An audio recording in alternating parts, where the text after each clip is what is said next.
Saya mau ke Mas Geri. Mas Geri sendiri setuju nggak kalau misalnya ada wacana soal pihak swasta kemudian bisa juga menjual aftur agar harganya ini kompetitif begitu, agar tidak terkesan memonopoli lah ibaratnya kayak gitu. Mas Geri sendiri sepakat tidak?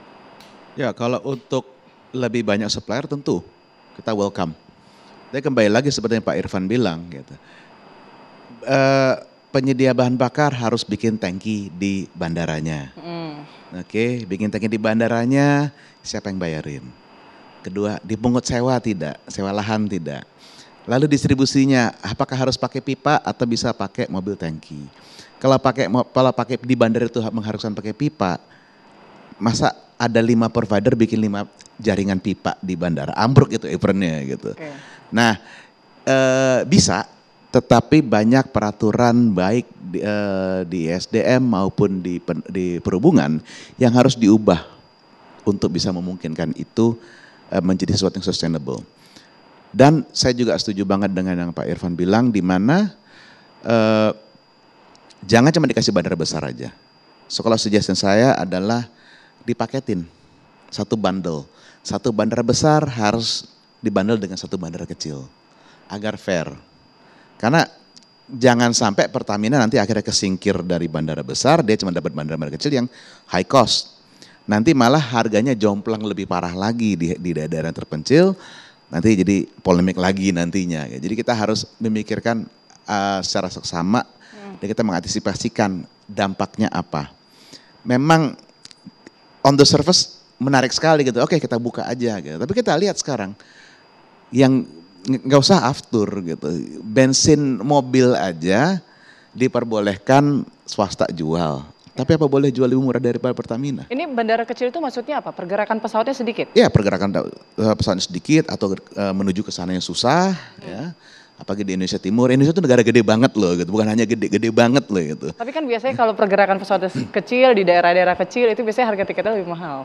Memang, tapi mau dibikin jadi seberapa mahal lagi gitu. Sekarang gini, kemarin saya baru diskusi dengan, saya kemarin baru habis dari acara di ITB dengan Kemenhub. Dan waktu saya riset buat acara itu, saya temukan ada satu bandara, ada satu airline yang mainnya di Perintis. Dengan harga aftur yang mahal, dengan supply chain problem di dunia mengenai spare parts, belum lagi masalah impor spare parts dan lain-lain. Sekarang dia hanya memproduksi 45% dibanding sebelum pandemi. Bisa bayangkan nggak dampaknya di mereka-mereka di daerah. Kita di sini yang di kota besar di Jakarta, di Jawa, Bali gampang gitu. Oh ya saya mau healing ke Bali kok mahal ya gitu.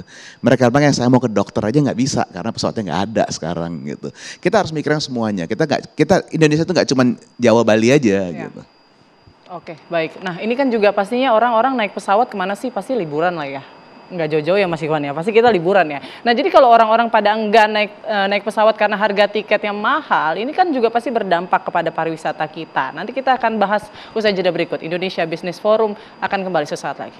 Kalau menurut saya masih kemahalan, apalagi saya yang tinggalnya di Indonesia Timur itu sangat terasa. Karena pengalaman saya pernah ke Singapura, waktu itu tiketnya hanya 1.100.000. Tapi ketika saya dari Jakarta mau ke Ternate, tiketnya sampai 2 juta bahkan 3 juta. Untuk tiket pesawat itu memang lebih murah yang luar negeri daripada yang dalam negeri. Sayang banget sih sebenarnya kita itu kalau misalnya mau eksplor Indonesia gitu kan, Indonesia banyak banget nih wisata-wisata yang menarik yang harus dikunjungin gitu. Terus juga bisa ningkatin ekonomi kita juga kan.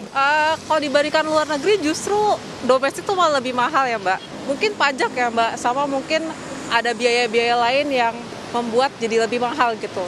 Kita sebagai perbandingan harga dari Jakarta ke Tarakan aja itu kurang lebih 2,5 juta sampai 3 juta lah. Sedangkan saya pesan tiket ke Jepang saja itu kurang lebih 3 juta sampai 3,5 juta. Itu kan jadi pertanyaan besar.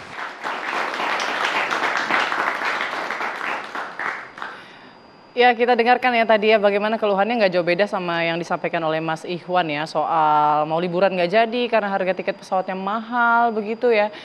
Mungkin kita coba sapa ya, kita juga sudah tersambung dengan Bapak Sandiaga Uno, Menteri Pariwisata dan Ekonomi Kreatif. Selamat malam Pak Menteri.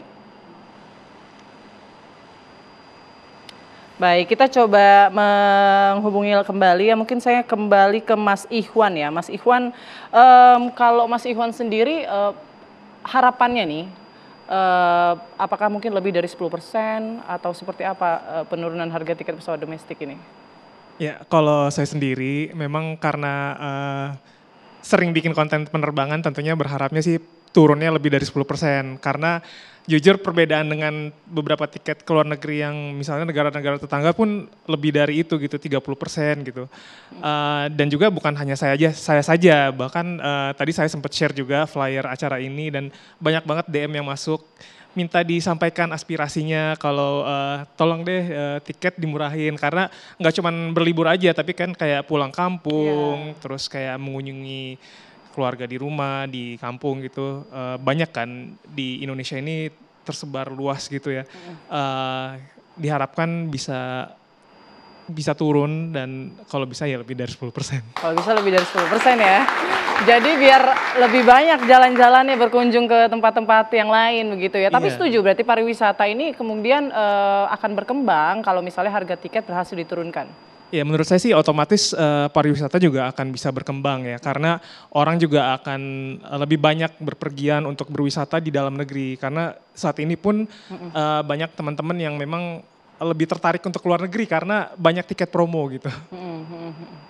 Baik, kita langsung tanyakan ya ke Bapak Menteri Pariwisata dan juga Ekonomi Kreatif, Pak Sandiaga Uno. Selamat malam Pak Sandi.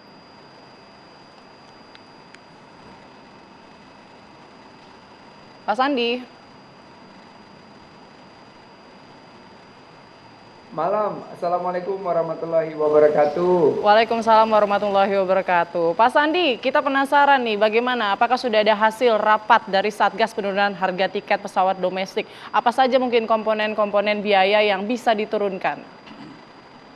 Ya, terima kasih Mbak Putri, Pak Irfan, dan semua pemirsa TV One sudah mengundang kami.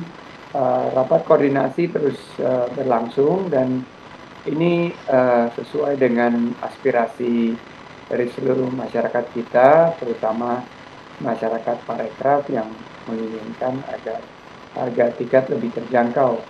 Dan ini tentunya bukan hanya ke destinasi pariwisata, tapi ke seluruh rute penerbangan domestik. Sementara tugas dan fungsi kita, saya kebetulan baru kembali dari KN, sempat berbincang juga dengan Pak Menhub dan juga memberikan laporan bahwa tiket ke 5 destinasi pariwisata super prioritas ini harus dibuat lebih terjangkau agar meningkat kunjungannya. Karena kalau kita lihat tentunya persaingan ini adalah dengan destinasi-destinasi di luar negeri yang menawarkan harga tiket pesawat yang jauh lebih terjangkau.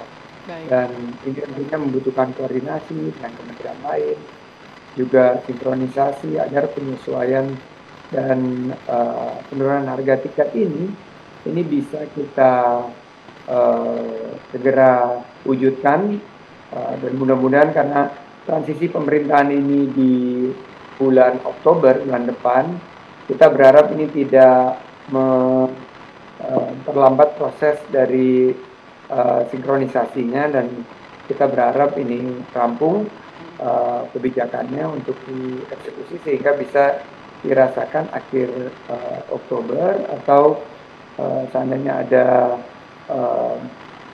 penyesuaian yang dibutuhkan oleh pemerintahan yang baru, kita berharap jangan terlalu lama untuk penurunan tiket ini.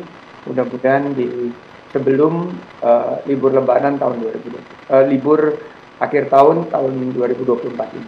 Berarti nggak dalam waktu dekat ya Pak? Kemungkinan apakah nanti sudah berganti masa kepemimpinannya atau ini kan soalnya yang kita tahu ya dijanjikan itu sebelum Oktober begitu.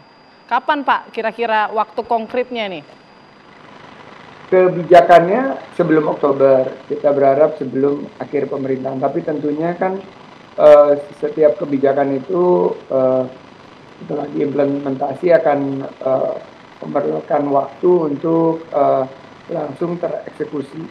Dan kan ini kebijakannya cukup luas ya, ada kebijakan fiskal, terkait komponen biaya, ada PPN untuk penumpang dan aftur, ada biaya masuk, untuk suku cadang impor ada subsidi dari penyedia jasa bandar udara dan ground handling, dan ini karena ini lintas instansi, kementerian dan lembaga, kita harapkan dengan langkah koordinasi ini penyesuaian harga tiket ini bisa tercapai. Baik, ini bisa kemungkinan lebih dari 10% nggak Pak Sandi? Mungkin harapan masyarakat banyak yang berharap lebih dari 10%.